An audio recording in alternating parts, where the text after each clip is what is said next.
What's good, y'all? Today we're going to go over some of the new features added to franchise mode in Madden 17, and we're going to start with game planning. And this video was sponsored by EA Sports, who covered our accommodations to bring you these videos where we can discuss and show these new features to you. You never want to be surprised at what your opponent has in his toolbox, so game planning lets you limit their strengths and exploit their weaknesses. Knowing he likes to run that run play on 3rd and 2 and you stopping it because of the game plan you set up against it is what it's all about. Ultimately, whatever you worked on during the week will affect how your team performs on the field through your players receiving rating boost on certain plays, helping you to achieve your goal. Choosing your game plan, each week you will have one for offense and defense, which will already be determined based on how your opponent plays. You just have to go in and fine-tune the details. Once you've chosen your game plan, it's up to you how effective they are.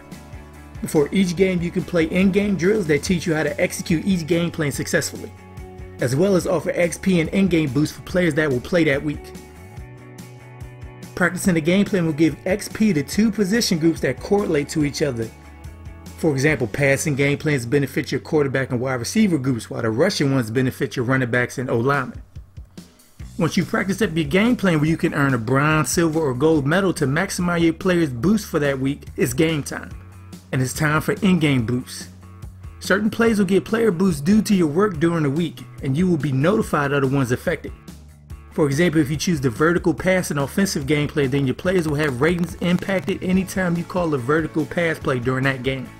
Plays that are boosted are highlighted in green on the play call screen, and you'll also be able to see the active boost in the previous play call box. All of your work on game plans will be wasted if you don't know what the tendencies of your opponents are. Thankfully, both offensive and defensive tendencies are tracked throughout the season, so it's always up to date, giving you plenty of information to counter them and choose the right game plan.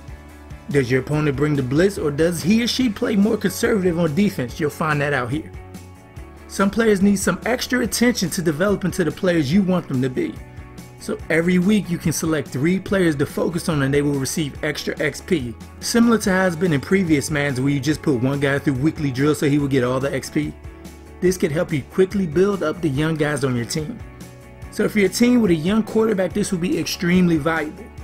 At the start of each season, the focus players will be your 3 highest drafted players, but you can still select any player you want. And lastly, game plan strategies. There are 3 different strategies you can use when selecting your game plan. You can counter an opponent's strengths, so say they like to run the ball a lot, you can come up with a specific game plan to take that away. You can go with a game plan that strengthens what your team is good at, so if you have a great receiver core, you can receive boost on more passing plays. And if your team is looking like they're going to land in the top 10 in the NFL draft, you can focus on game plans that give your position groups the most XP. Alright guys, thank you all for watching, and stay tuned for another video as we go over Madden 17's newest franchise features. Thank you all for watching, and be good, y'all.